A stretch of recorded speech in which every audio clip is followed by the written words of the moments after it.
गुरुदेव भगवान की जय। प्यारे कृष्ण कन्हैया लाल की जय। श्री पुरुषोत्तम मास महात्म्य कथा अध्याय 1। कल हमने ये कथा नहीं डाल पाई है, तो कल का अध्याय 1 और आज का अध्याय 2 हम एक साथ डालने वाले हैं। पुरुषोत्तम मास महात्म्य कथा अध्याय 1। कल्प वृक्ष के समान भक्तजनों के मनोरथ को पूर्ण करने वाले, वृंदावन की शोभा के अधिपति, अलौकिक कार्यों द्वारा समस्त लोक को चकित करने वाले वृंदावन बिहारी पुरुषोत्तम भगवान को मैं नमस्कार करता हूँ। नारायण नरोत्तम तथा देवी सरस्वती और श्री व्यास जी को नमस्कार कर जय की इच्छा करता हूँ। यज्ञ करने की इच्छा से परम पवित्र नैमिषारण्य में आगे कहे गए बहुत से मुनि आए, जैसे अश्रित, देवल, पैल, सुमंतु, पिपलायन, सुमति, कश्यप, जावाली, भृगु, अंगिरा, वामदेव, सुतीक्ष्ण, सर्वभंग, पर्वत, आपस्तंभ, मांडव्य, अगस्त्य, कात्यायन, रथितर, ऋभु, कपिल, रैभ्य, गौतम, मुद्गल, कौशिक, गालव, क्रतु, अत्रि, बभ्रु, त्रित, शक्ति, वधु, बौधायन, वसु, कौंडिन्य, पृथु, हारीत, धूम्र, ध्रूम, शंकु, संकृति, शनि, विभांडक, पंक, गर्ग, काणाद, जमदग्नि, भरद्वाज, धूमप, मौन भार्गव, कर्कश, शौनक तथा महातपस्वी सतानंद।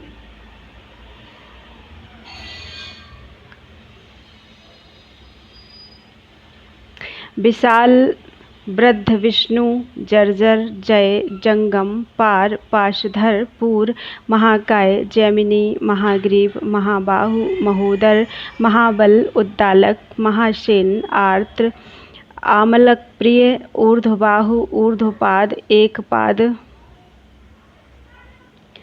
दुर्धर, उग्रशील, जलासी, पिंगल, अत्रि, ऋभु, सांडीर, करुण, काल, कैवल्य, कलाधार, श्वेतबाहु, रोमपाद, कद्रु, कालाग्निरुद्रग, श्वेताश्वतर, आद्य, सर्वभंग, पृथुश्रवस आदि। शिष्यों के सहित ये सब ऋषि, अंगों के सहित वेदों को जानने वाले, ब्रह्मनिष्ठ, संसार की भलाई तथा परोपकार करने वाले, दूसरों के हित में सर्वदा तत्पर, श्रौत स्मार्त कर्म करने वाले, नैमिषारण्य में आकर यज्ञ करने को तत्पर हुए। इधर तीर्थ यात्रा की इच्छा से सूत जी अपने आश्रम से निकले और पृथ्वी का भ्रमण करते हुए उन्होंने नैमिषारण्य में आकर शिष्यों के सहित समस्त मुनियों को देखा। संसार समुद्र से पार करने वाले उन ऋषियों को नमस्कार करने के लिए पहले से जहाँ वे इकट्ठे थे वहीं प्रसन्नचित्त सूत जी भी जा पहुँचे। इसके अनंतर पेड़ की लाल छाल को धारण करने वाले, प्रसन्न मुख, शांत, परमार्थ विशारद, समग्र गुणों से युक्त, संपूर्ण आनंदों से परिपूर्ण, ऊर्ध्वपुंड्रधारी, राम नाम मुद्रा से युक्त, गोपी चंदन मृत्तिका से दिव्य शंख चक्र का छापा लगाए, तुलसी की माला से शोभित, जटा मुकुट से भूषित, समस्त आपत्तियों से रक्षा करने वाले, अलौकिक चमत्कार को दिखाने वाले, भगवान के परम मंत्र को जपते हुए, समस्त शास्त्रों के सार को जानने वाले, संपूर्ण प्राणियों के हित में संलग्न, जितेंद्रिय तथा क्रोध को जीते हुए, जीवन मुक्त, जगत गुरु श्री व्यास जी की तरह और उन्हीं की तरह निष्प्रह आदि गुणों से युक्त उनको देखकर उस नैमिषारण्य में रहने वाले समस्त महर्षिगण सहसा उठ खड़े हुए। विविध प्रकार की विचित्र कथाओं को सुनने की इच्छा प्रकट करने लगे। तब नम्र स्वभाव वाले सूत जी प्रसन्न होकर सब ऋषियों को हाथ जोड़कर बारंबार दंडवत करने लगे। ऋषि बोले, हे सूत जी, आप चिरंजीवी तथा भगवत भक्त हो वो। हम लोगों ने आपके योग्य सुंदर आसन लगाया है। हे महाभाग, आप थके हैं, यहाँ बैठ जाइए। ऐसा सब ब्राह्मणों ने कहा। इस प्रकार बैठने के लिए कहकर जब सब तपस्वी और समस्त जनता बैठ गई, तब विनयपूर्वक तपोवृद्ध समस्त मुनियों से बैठने की अनुमति लेकर प्रसन्न होकर आसन पर सूत जी बैठ गए। तदनंतर सूत को सुखपूर्वक बैठे हुए और श्रम रहित देखकर पुण्य कथाओं को सुनने की इच्छा वाले समस्त ऋषि यह बोले, हे सूत जी, हे महाभाग, आप भाग्यवान हैं। भगवान व्यास के वचनों के हार्दिक अभिप्राय को गुरु की कृपा से आप जानते हैं। क्या आप सुखी तो हैं? आज बहुत दिनों के बाद कैसे इस वन में पधारे? आप प्रशंसा के पात्र हैं। हे व्यास शिष्य शिरोमणि, आप पूज्य हैं।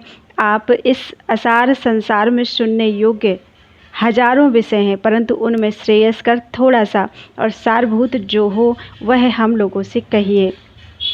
हे महाभाग, संसार समुद्र में डूबते हुओं को पार करने वाला तथा शुभ फल देने वाला, आपके मन में निश्चित विषय जो हो वही हम लोगों से कहिए। हे अज्ञान रूप अंधकार से अंधे हुओं को ज्ञान रूप चक्षु देने वाले, भगवान के लीला रूपी रस से युक्त परमानंद का कारण, संसार रूपी रोग को दूर करने में रसायन के समान जो कथा का सार है वह शीघ्र ही कहिए। इस प्रकार शौनक आदि ऋषियों के पूछने पर हाथ जोड़कर सूत जी बोले, हे समस्त मुनियों, मेरी कही हुई सुंदर कथा को आप लोग सुनिए। हे विप्रो, पहले मैं पुष्कर तीर्थ को गया। वहाँ स्नान करके पवित्र ऋषियों, देवताओं तथा पितरों को तर्पण आदि से तृप्त करके तब समस्त प्रतिबंधों को दूर करने वाली यमुना के तट पर गया। फिर क्रम से अन्य तीर्थों को जाकर गंगा तट पर गया। पुनः काशी आकर अनंतर गया तीर्थ पर गया। पितरों का श्राद्ध कर तब त्रिवेणी पर गया। तदनंतर कृष्णा के बाद गंडकी में स्नान कर पुलह ऋषि के आश्रम पर गया। धेनुमती में स्नान कर फिर सरस्वती के तीर पर गया। वहाँ हे विप्रो, त्रिरात्रि उपवास कर गोदावरी गया। फिर कृतमाला, कावेरी, निर्विंध्या, ताम्रपर्णिका, तापी, बैहायसी, नंदा, नर्मदा नदियों पर गया। पुनः चर्मणवती में स्नान कर पीछे सेतुबंध रामेश्वर पहुंचा। तदनंतर नारायण का दर्शन करने के हेतु बद्री बन गया। तब नारायण का दर्शन कर वहां तपस्वियों को अभिनंदन कर पुनः नारायण को नमस्कार कर और उनकी स्तुति कर सिद्ध क्षेत्र पहुंचा। इस प्रकार बहुत से तीर्थों में घूमता हुआ कुरुदेश तथा जांगल देश में घूमता फिरता फिर हस्तिनापुर में गया। हे द्विजो, वहाँ यह सुना कि राजा परीक्षित राज्य को त्याग कर बहुत से ऋषियों के साथ परम पुण्यप्रद गंगा तीर गए हैं और उस गंगा तट पर बहुत से सिद्ध सिद्धि हैं, भूषण जिनका ऐसे योगी लोग और देवर्षि वहाँ पर आए हैं। उस गंगा तट पर बहुत से सिद्ध सिद्धि हैं, भूषण जिनका ऐसे योगी लोग और देवर्षि वहाँ पर आए हैं। उसमें कोई निराहार, कोई वायु भक्षण कर, कोई जल पीकर, कोई पत्ते खाकर, कोई श्वास ही को आहार कर, कोई फलाहार कर और कोई फेन का आहार कर रहते हैं। हे द्विजो, उस समय जो कुछ पूछने की इच्छा से हम भी गए, वहाँ ब्रह्म स्वरूप भगवान महामुनि व्यास के पुत्र, बड़े तेज वाले, बड़े प्रतापी श्री कृष्ण के चरण कमलों को मन से धारण किए हुए श्री सुखदेव जी वहाँ आए। उन 16 वर्ष के योगीराज शंख की तरह कंठ वाले, बड़े लंबे चिकने वालों से घिरे हुए मुख वाले, बड़ी पुष्ट कंधों की संधि वाले, चमकती हुए कांति वाले, अवधूत रूप वाले, ब्रह्म रूप थूकते हुए लड़कों से घिरे हुए, मक्षिकाओं से जैसे मस्त हस्ती घिरा रहता है उसी प्रकार धूल हाथ में ली हुई स्त्रियों से घिरे हुए, सर्वांग धूल रमाए महामुनि सुखदेव जी को देखकर सब मुनि प्रसन्नता पूर्वक हाथ जोड़कर सहसा उठकर खड़े हो गए। इस प्रकार महामुनियों द्वारा सत्कृत भगवान शुक को देखकर पश्चाताप करती पछताती हुई स्त्रियां और साथ के जो बालक उनको चिढ़ा रहे थे दूर ही खड़े रह गए और भगवान सुख को प्रणाम करके अपने अपने घरों की ओर चले गए। इधर मुनि लोगों ने सुखदेव जी के लिए बड़ा ऊंचा और उत्तम आसन बिछाया। उस आसन पर बैठे हुए भगवान सुख को कमल की कर्णिका को जैसे कमल के पत्ते घेरे रहते हैं उसी प्रकार मुनि लोग उनको घेर कर बैठ गए। यहाँ बैठे हुए ज्ञान रूपी महासागर के चंद्रमा भगवान महामुनि व्यास जी के पुत्र सुखदेव ब्राह्मणों द्वारा की हुई पूजा को धारण कर तारागणों से घिरे हुए चंद्रमा की तरह शोभा पा रहे थे। इति बृहन्नारदीये श्री पुरुषोत्तम महात्म्ये प्रथमो अध्यायः। हरिः शरणं। बोलो वृंदावन बिहारी लाल की जय।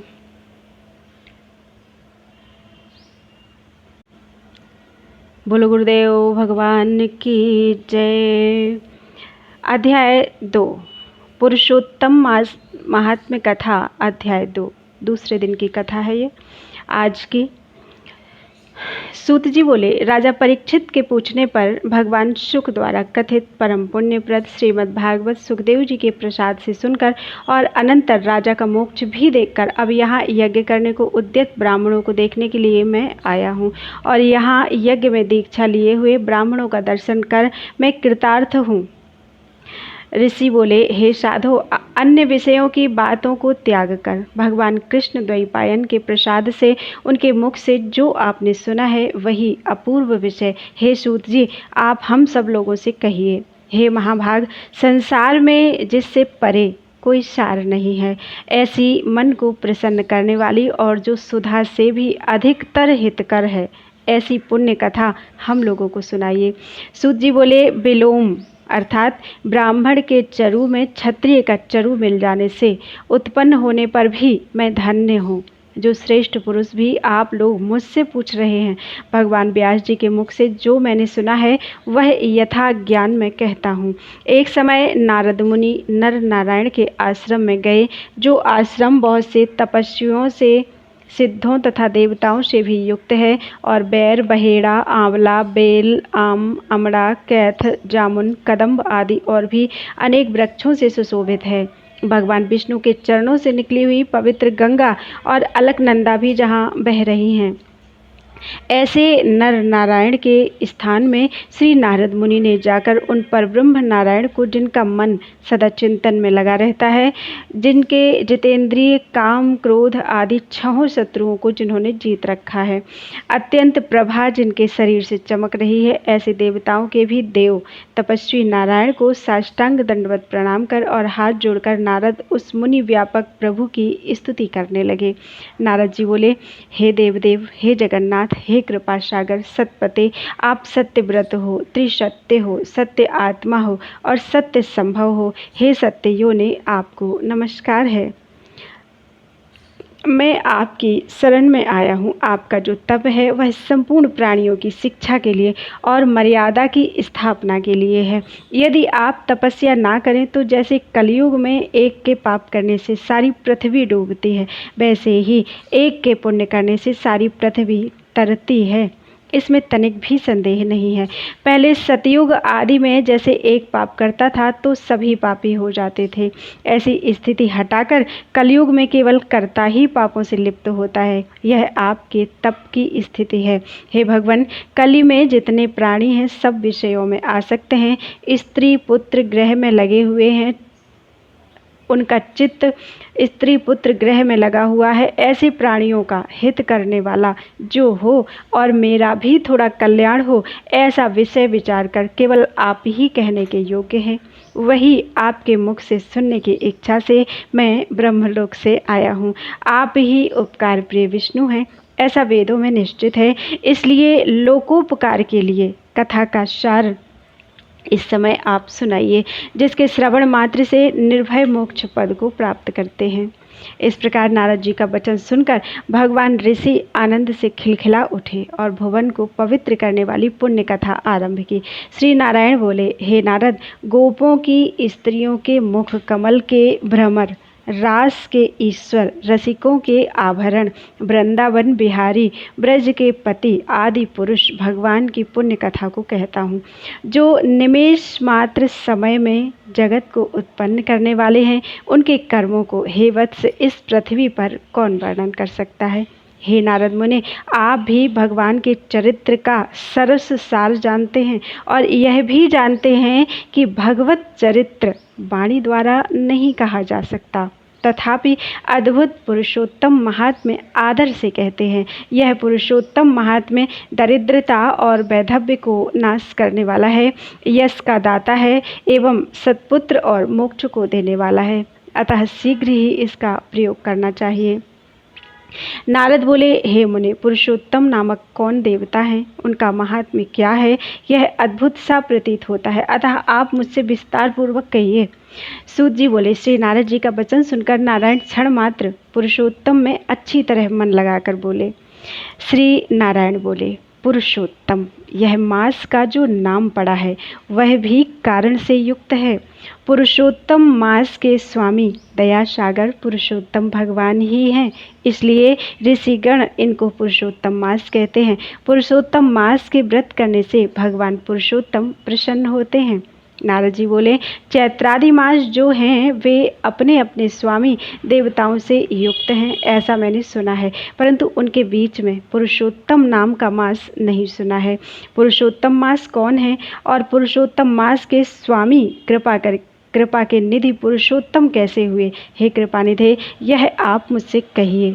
इस मास का स्वरूप विधान के सहित हे प्रभु कहिए। हे सतपते, इस मास में क्या करना है, क्या कैसे स्नान करना, क्या दान करना है? इस मास का जप, पूजा, उपवास आदि क्या साधन है, कहिए। इस मास के विधान से कौन से देवता प्रसन्न होते हैं और क्या फल देते हैं? इसके अतिरिक्त और जो कुछ भी तथ्य हो वह हे तपोधन कहिए। साधु दीनों के ऊपर कृपा करने वाले होते हैं, वे बिना पूछे कृपा करके सदुपदेश दिया करते हैं। इस पृथ्वी पर जो मनुष्य दूसरों के भाग्य के अनुवर्ती, दरिद्रता से पीड़ित, नित्य रोगी रहने वाले, पुत्र चाहने वाले, जड़, गूंगे, ऊपर से अपने को बड़े धार्मिक दर्शाने वाले, विद्या विहीन, मलिन वस्त्रों को धारण करने वाले, नास्तिक, परिस्त्रीगामी, नीच, जर्जर, दासवृत्ति करने वाले, आशा जिनकी नष्ट हो गई है, संकल्प जिनके भग्न हो गए हैं, तत्व जिनके क्षीण हो गए हैं, कुरूपी, रोगी, कुष्ठी, टेढ़े मेढ़े अंग वाले, अंधे, इष्ट वियोग, मित्र वियोग, स्त्री वियोग, आप्त पुरुष वियोग, माता पिता विहीन, शोक दुख आदि से सूख गए हैं, अंग जिनके अपनी इष्ट वस्तु से रहित उत्पन्न हुआ करते हैं, किस अनुष्ठान के करने और सुनने से पुनः उत्पन्न ना हो, हे प्रभु ऐसा प्रयोग हमको सुनाइए। वैधव्य, बंध्या दोष, अंगहीनता, दुष्ट व्याधियाँ, रक्त पित्त आदि, मिर्गी, राज्यक्षमा आदि जो दोष हैं, इन दोषों से दुखित मनुष्यों को देखकर हे जगन्नाथ मैं दुखी हूँ, अतः मेरे ऊपर दया करके हे ब्रह्मन मेरे मन को प्रसन्न करने वाले विषय को विस्तार से कहिए। हे प्रभु आप सर्वज्ञ हैं, समस्त तत्वों के आयतन हैं। सूत जी बोले, इस प्रकार नारद के परोपकारी मधुर वचनों को सुनकर देवदेव नारायण चंद्रमा की तरह शांत महामुनि नारद से नए मेघ के समान गंभीर वचन बोले। इति श्री बृहन्नारदीये पुरुषोत्तम मास महात्म्ये द्वितीयो अध्यायः। हरिः शरणं। बोलो वृंदावन बिहारी लाल की जय। गुरुदेव भगवान की जय। अपने गुरु माता पिता की जय। आज के आनंद की जय। जय जय श्री सीताराम। जय जय श्री राधे। हर हर महादेव। सभी को पुरुषोत्तम मास की बहुत बहुत शुभकामनाएं। आज पुरुषोत्तम मास का दूसरा दिन है। बोलो वृंदावन बिहारी लाल की जय।